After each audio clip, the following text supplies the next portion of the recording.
Priyanka Chopra.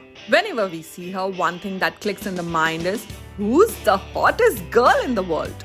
A Desi girl. TC won the Miss World title in 2000 and since then she has been majoing dhamal, be it Bollywood or Hollywood.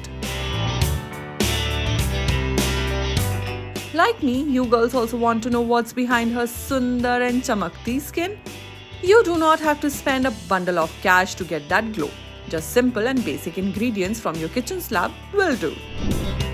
What you'll need: 2 tablespoons whole wheat flour, a pinch of turmeric, a few drops of lemon juice, 1 tablespoon yogurt, a few drops of rose water.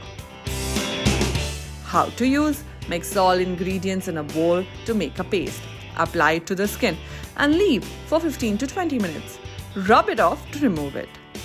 How often should you do this? Apply this at least twice a week before you take a shower for a natural glow. Why this works? This DIY Upton face pack helps remove facial hair and dead skin cells, giving you fresh and radiant skin. Give this face pack a try and let us know your experience in the comments. Stay tuned for more tips and tricks on our channel.